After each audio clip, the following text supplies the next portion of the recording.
It's going to be a lovely day to start our post-herbicide application on all of our emerged corn, except we've still got the floater tires on the sprayer. They're not exactly of the form factor to go down the rows once they're up without doing damage, so we need to get the row crop tires on.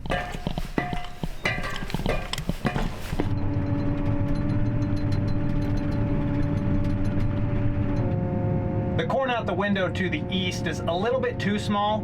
We've got stuff planted 2 or 3 days before this that's almost V2, if not the V3 growth stage, and I'd rather be ahead of water hemp than behind it. The skinny tires are stored here at my house in the old red shed. Keep them out of the weather and out of the way. This season will be my 4th owning and operating a sprayer. It's really not that bad as long as you're cautious with the chemistries you're applying and doing so in the correct conditions, mostly just watching out for the wind and the neighbor's crops. The only thing that I've dreaded about this process is changing the tires. My help is borderline elderly and they complain and their bones creak and moan. It makes changing the tires not very fun. It's unsafe. If one falls on someone, it could crush them. And 2, it's just a lot of manual labor. But we've bought something that I hope will make this job easier. The first season, we just had all hands on deck to do it with our junky old forklift. It worked, it was just a little problematic. The second 2 seasons, year 2 and 3, we had Colton Mankey from Mankey Ag Repair come over. He's a big, strong mechanic, knows Hagees extremely well. He's changed a gazillion tires. It was worth our money to have his help. I mean, I always appreciated him coming here, and of course we paid him, so it's kind of a net positive for everyone. Now, we're gonna try to do something that requires less manpower and less scheduling, if everything goes right.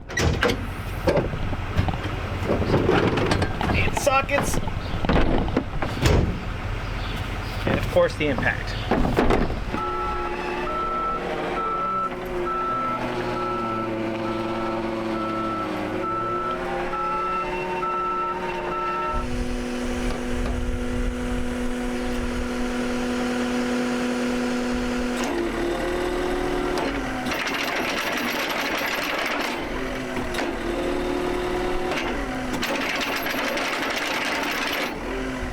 There's going to be a little bit of a learning curve because we've never operated a skid steer nor used a tire grabber like this. Bill and Jacob are also here. They're curious about this attachment because they are new to the spray game like myself.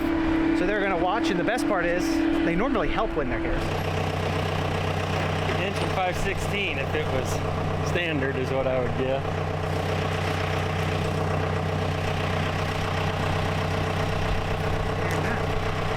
You think that Milwaukee will bust them loose? He's put it on with an air impact, so we will see.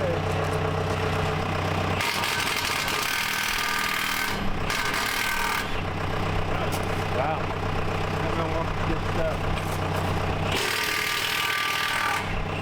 I'm just like that high school kid. When he hears there's a party, he just invites himself and comes over. He texts me, but he never tell me what he wanted. If I knew it was this, you stayed home. Yeah. Shouldn't answer that text, should I?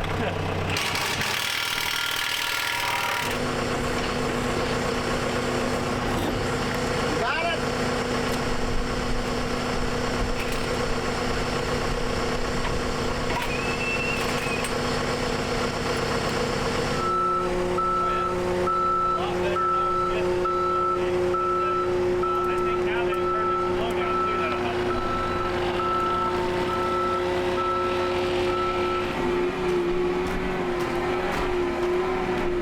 So you know, this is more entertaining than I would have guessed.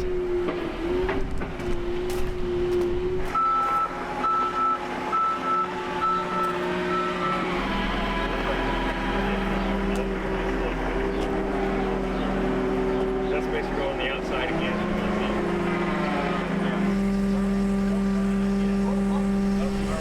Down a little. Yeah, we're on the top. So we need to rock it back. Which way? It needs to come back. Down, Andy. Down.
do that one at a time? Yeah, everyone has its own valve. Wow.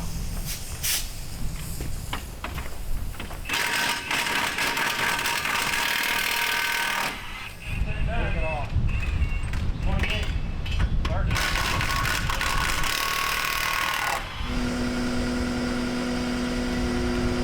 Got it? Hold it.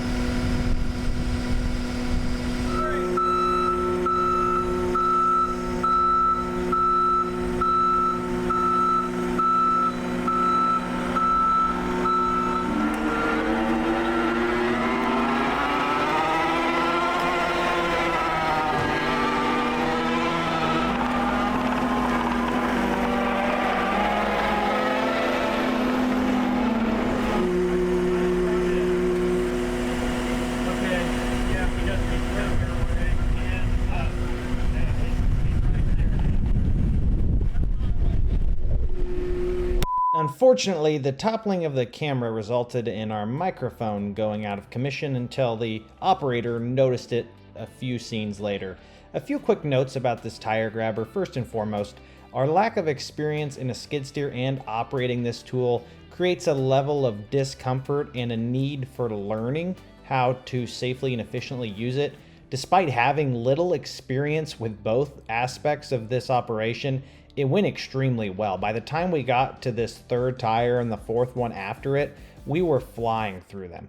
As with anything else, you can have the best tools in the world at your fingertips. You still need the experience to make the process streamlined. Both the skid steer and the Echo handler were very straightforward. A novice could operate this, learn on the fly, and safely move tires around in little to no time. I cannot overstate how simple this process is once you figure out what everything does. For now, you can enjoy us changing the rest of these out with a little bit of music till I get my microphone working.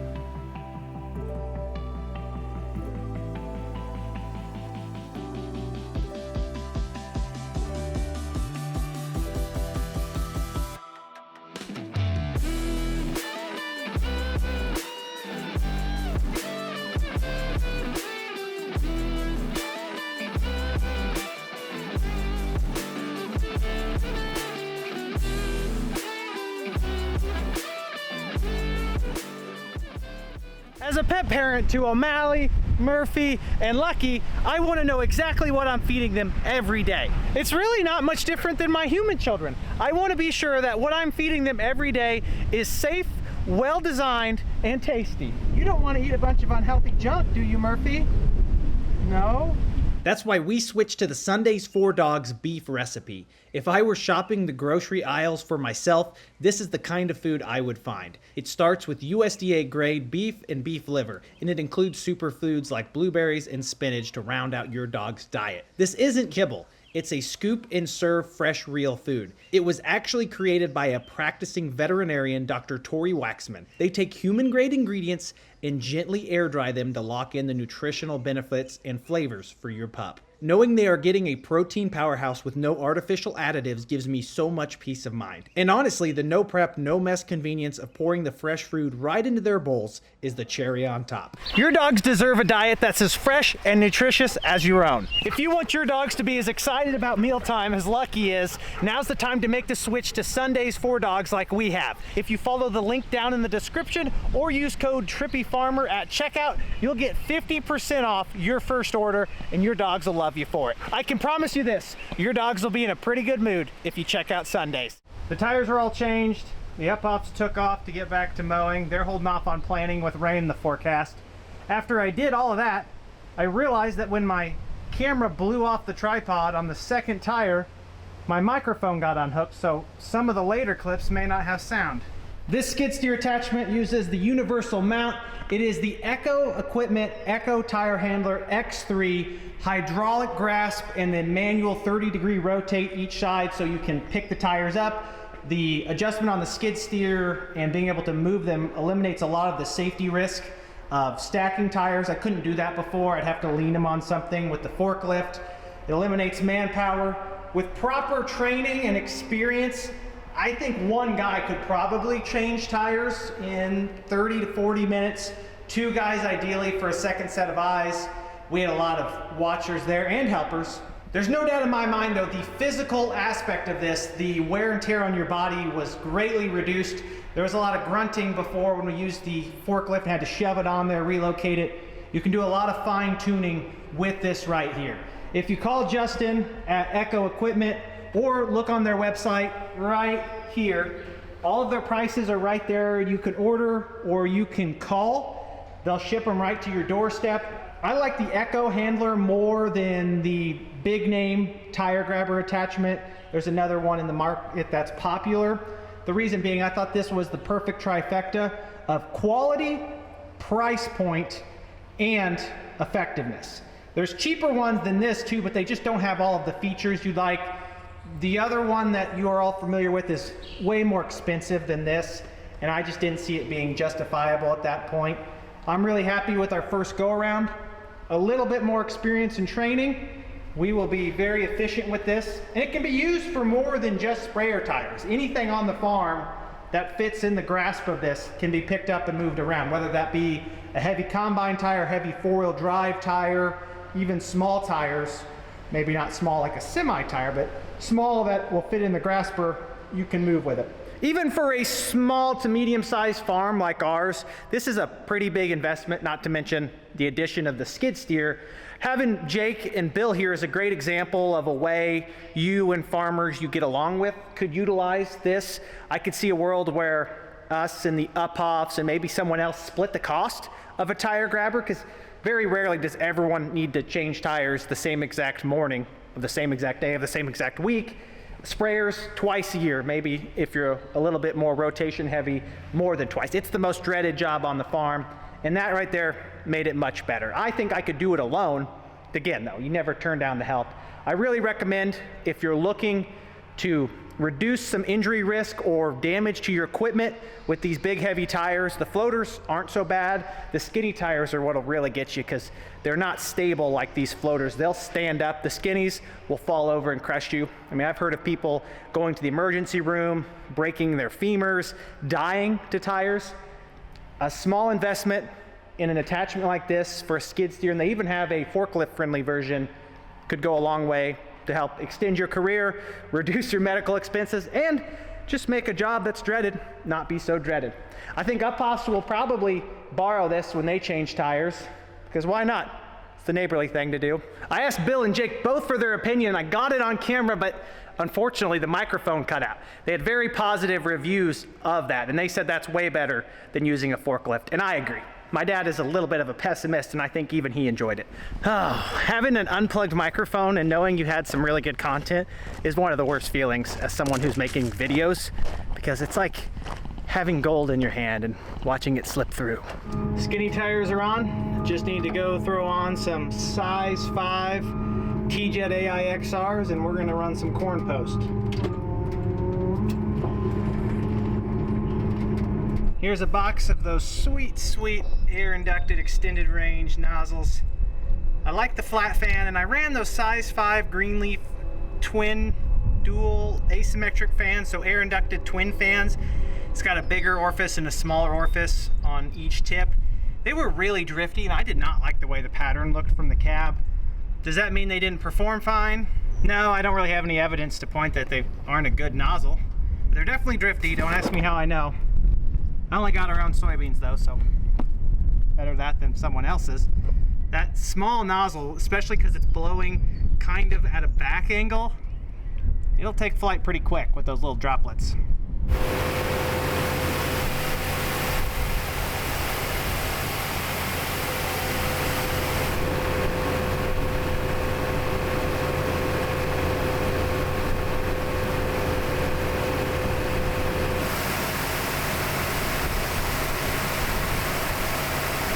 all 95 to 100 nozzles are installed. The nice thing is I'm on 15-inch nozzle spacing, so if it's close to too windy, like right now we're right around like maybe 7-8 miles an hour. I think for most corn post products 10 is the cutoff. There are a handful of products I believe that maybe 15 is the cutoff, but don't quote me on that. 10 miles an hour is typically where you want to start. With the tighter nozzle spacing, you can still maintain 100% overlap on your nozzles, I believe around 15 inches. So if it's windy or you're next to a neighbor with a sensitive crop, even if it's not windy, you can really put that boom down to the ground and maintain overlap. The good thing about going pretty early, the corn's maybe V2 today, is I don't have to worry as much about there being anything emerged, especially if I don't have a residual down. We are getting to crunch time though, where water hemp is definitely coming up. I want to get ahead of it, because if you don't get ahead of it, it'll get ahead of you. That's pretty intuitive, but it's much worse than it sounds. Water hemp is a hard weed to kill once it's got momentum. After we changed the tires, I went to the op center and exported all of the guidance lines, the AutoPath lines from the corn planter. Just sent them over to the screen. Now I will need to grab the RTK dome off of Dad's corn planter. Let's see what it says. Yep. Rows, planting data, south of farm, 94, that's the field behind the house. I'm not spraying that today, just using it as an example. Data from 4/13. So here's all of Dad's planting lines. Should follow all of the jigs and the jags and the jogs and the zogs. Made a couple of those words up. It can tell you how good or bad of a job the planter operator did, and it doesn't matter because it'll follow it. And you can change the settings here on AutoPath to optimize for fewest paths, follow source operation. This is typically what you want to do. It'll stay on the same track as the planter. If you optimize for the fewest paths, sometimes it can put you on a guess row, and there's no guarantee on a guess row. Like right here, that's a guess row. You can see there's a little bit of a gap. Could not be exactly the spacing you need to not run corn over. So I will always run where the planter ran. It's easiest. To run AutoPath, you have to have RTK activation on your dome. We only have one dome with RTK activation. It's on the corn planter. It's comical to think about it. You had a skid steer because it'd be nice to have one. Yet you draw the line on paying for multiple RTK subscriptions. And I'm not saying that that's wrong. I actually completely agree. Subscriptions are slowly going to be the death of all of us. And it's not just guidance, it's everything in our life. TV shows, whatever. It all adds up pretty quick. Usually you don't notice till it's too late. Just waiting for that to get above 80% accuracy so I can do the calibration. Recalibrating when you move the domes is probably the only major downside. Is it worth $1,500? No, I think I'll move it for $1,500. With corn, you want to be really careful running the HPPDs ahead of a pretty significant cool down. Our corn is small. I'm hoping by applying it today, we've got about 4 more days of good growing weather before it cools down. I don't want to bleach anything.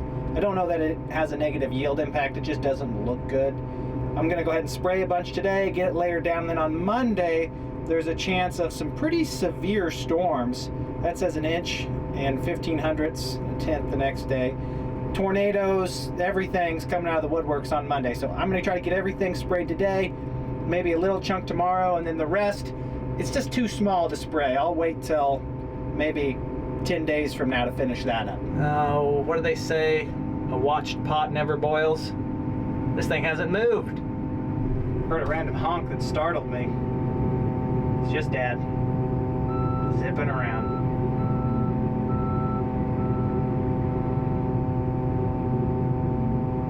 He's gonna love that thing. I have all sorts of landscaping projects lined up. And by I have them lined up, my wife has them lined up. I just have to provide the labor.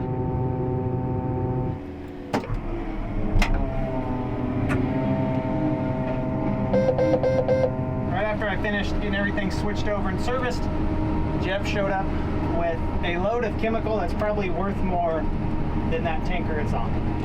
And that's a nice tanker. Old, but nice. Corn chemical is expensive.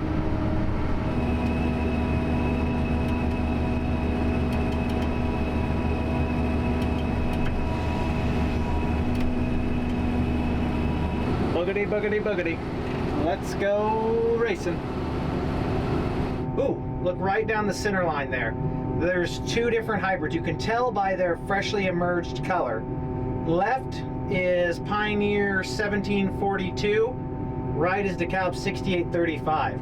Typically that 1742 is a really dark orangish to purplish, really awful looking hybrid out of the gate. Right now it actually looks healthier than the DeKalb. Does not mean anything. In a couple weeks or 5 days when it cools off, I'm willing to bet the DeKalb looks better than the Pioneer. It's all irrelevant to the final yield, just characteristics of the hybrids themselves. And I'm about to absolutely light this field up. Let's go. Light this up in like a good way, kill weeds. The corn's gonna be all right.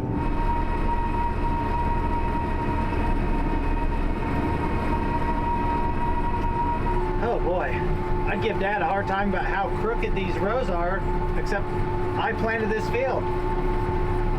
Auto steer did not do us any favors. Gotta love that black dirt farm, and look at that. I don't think there's a single one of the 1742 that didn't make it up out there. You can practically throw it on the ground on a farm like this. And then we have other farms where if you plant it very carefully at the right depth with the right moisture and the right forecast, sometimes it still won't make it up.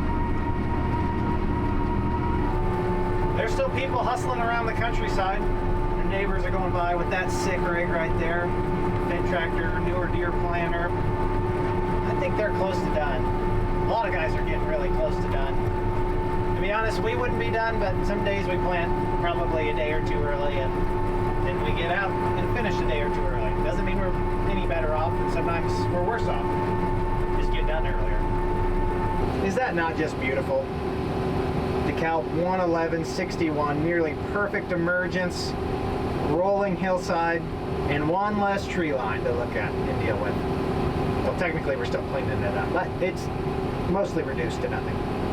Piles of nothing. There's two ornery little fields over here. They're not really the easiest to spray, chopped up terraces. As I was going along, I was like, man, that corn sure looks like it's got frost damage on it. Now, I'm not entirely sure.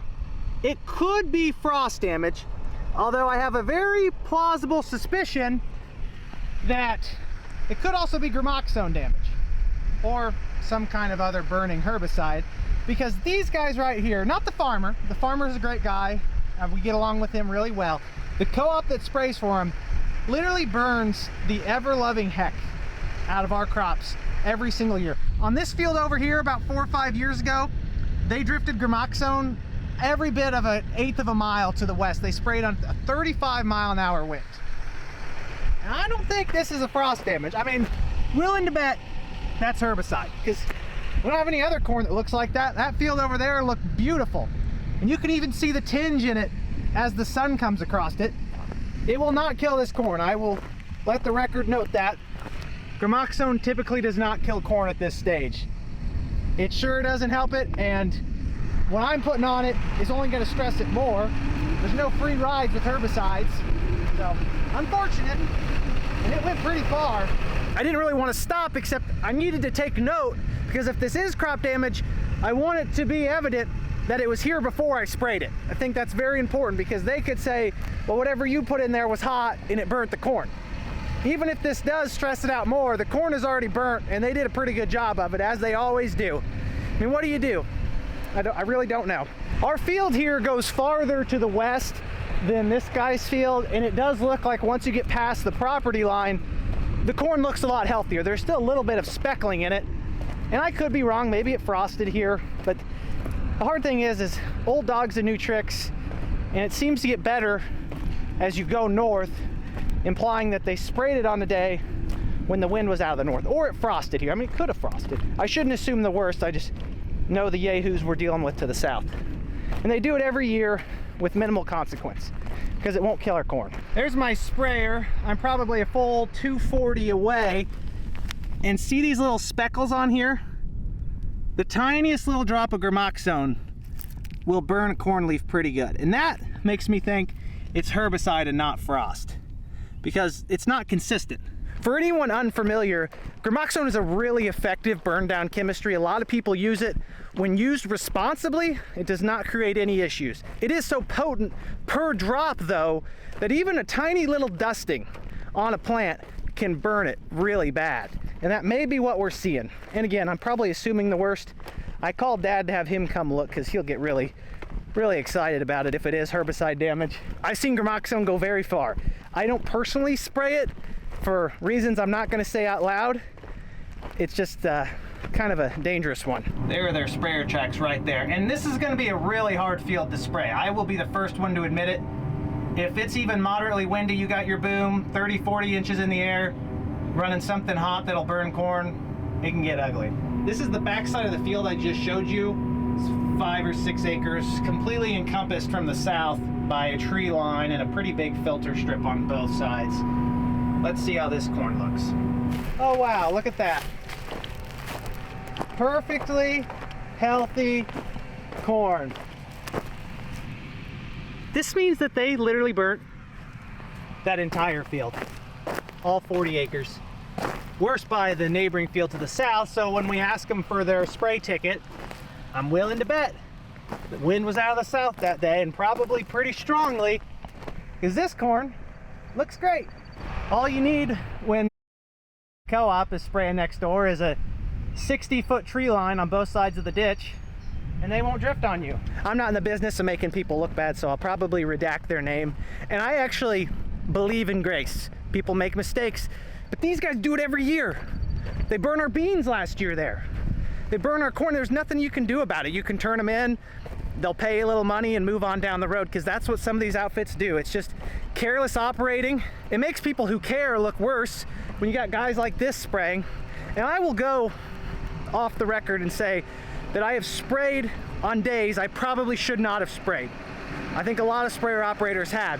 The difference is knowing what chemistries you're spraying and being respectful and responsible of what is downwind. It's not like they sprayed with a 30-mile-an-hour wind and the sensitive crop was upwind, so it wasn't an issue. They sprayed on a day that we were downwind from them, which is just ridiculous. Crazy. Admire the good part of the field, all 5 acres of it. Right now we are 480 foot north, and they still burn the first set of leaves off this corn. 600 foot in now. The corn is still burnt. I'd say it's getting slightly better. I will admit that. What I'm about to show you is the worst part of it all. Not only did they damage a bunch of our corn, they had the audacity to drive 600 foot into our field and knock over one of our tile inlets. Why would they do that to us? Just criminal behavior. Tile guy didn't get that one very straight. Don't know who that is. Dad immediately took a few bronzed up plants over to them. They said they sprayed Tendovo and gramoxone, as I predicted, and it was on April 23rd. Wind direction, according to my weather station, was 197, so that's like a southwesterly wind. I don't know the specific time they sprayed. Here's one of the windier times of the day. 22 miles an hour gust on my weather station, wind speed average of 17 miles an hour. Not horrific. That's not the worst wind speeds I've seen sprayed in. The time they drifted across the field to the west, it was 35 miles an hour. I did check the entire way. The corn is burnt all the way across. It decreases in severity. I'd say it's about 1,200 foot from south to north on this farm. I called this guy crazy for planting corn there at the end of March. And he's got V4 corn out there. It's been sprayed, side dressed, worked out. I still don't know that I would have done it myself and would do it in the future, but he's done it and it looks like it's working. Post-spraying corn on a calm evening with the help of John Deere AutoPath literally lining you up with the planter passes may be the easiest thing I've ever done. And I graduated college. That wasn't that hard. A lot of farming going on this Sunday. Big rain tomorrow. People are just trying to get finished up or get more in the ground. Pulled over so this guy could get through on this narrow road. Spraying a couple more fields today and we'll be caught up. For now, I've got the high dollar driver just at home over the yard. This Pioneer 13777 looks great. Or actually, no, this is 14364. It was supposed to be 13777, and the guy who put the seed in the seed tender put the wrong hybrid in because He didn't look at his notes. Don't ask me how I know. We need to pick up a few rocks.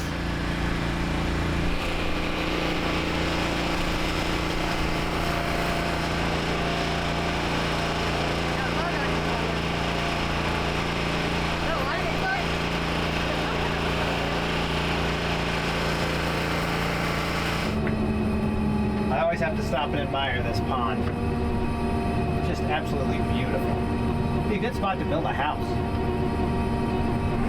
Last field, about to fill up for the last time. Katie's gonna go home. We will finish up. This is DeKalb 11212. Looks great. I feel really good about all the corn we have in the ground. Assuming it doesn't turn off dry all at the same time because all of our eggs are in one basket.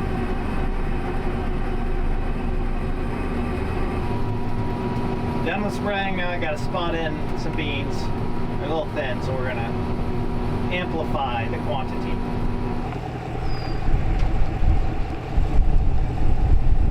Whoa!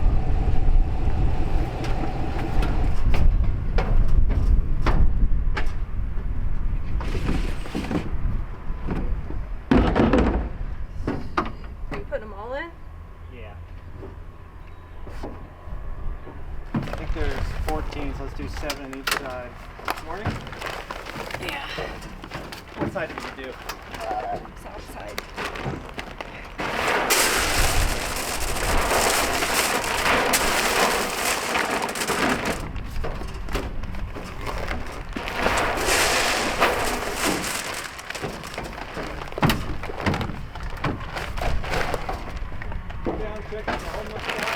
I haven't been down there yet. I was cruising up that road in my Jeep and I looked over and I go, shit, there's somebody laying there. I've seen somebody laying. He had his book out. Oh. They're laying on the ditch. Probably. Oh, my dad saw somebody walking from church. You know, now that you say that, I feel like I've seen someone. He did kind of look familiar now I think about it. Oh. He just waved. He sprawled out against that. Well, I thought he was dead the one time I went there. He had his book out and he was reading. He waved at me. Might just be out suntan. Windows are still a little bit dirty. I've not even put a second thought into this planter or tractor since we parked it a week ago, 2 weeks ago. Replanting with the DB60 isn't very fun because it takes a long time to fold and unfold. If you're just spotting things in like I'm doing, where I'm gonna have to fold up, drive to a different part of the field, then unfold, fold up, makes you not enjoy the process. But man, when you're in a big field with one of these planters, like this one back in March, on the 25th when these beans were planted, you unfold once and you just let her eat. Some of this is a thin stand, just from probably over tillage and a heavy rain. The rest of it in this corner is where I fixed those tile holes, and I just drove right through them, so I figured might as well replant them. The vultures have been hanging out in that same spot for about a week now. Not found any carcasses. Yep, that's their meeting ground. Probably above my pay grade.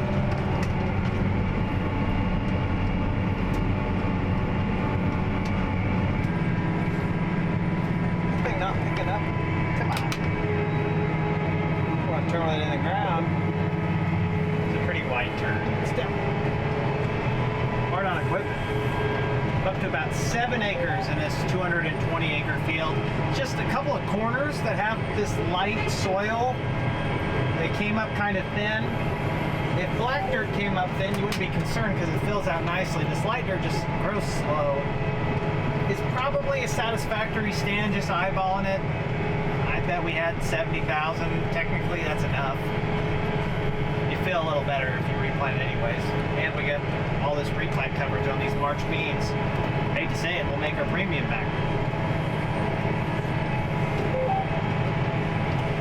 Those right there, they're probably fine. They just need a little time. I've not taken a stand count or anything. I've eyeballed this spot for the last 3 weeks. The beans have been up. Thought, hey, let's just drop some in. Not very hard to do. It's still April. Normally you're replanting May beans in June. We're replanting March beans in April. These beans really could yield just as well. That's how far ahead we are. The original planting were Pioneer 40Z57s. The replant is Pioneer 32Z91. Does that sound right? Popular variety, we just didn't plant any on our farm. I like the 31Z03s more, and then jump to the 3/8s. That's how we went. Everyone's got different opinions. Every year is going to dictate the winter a little bit differently.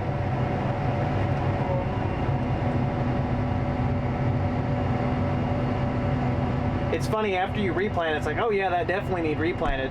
Except it looks like that because you went out there and ran over half the beans. I always recommend having a plan when you're going to replant beans. If you look at them sideways while you're out there with the planter, they all look like they need replanted.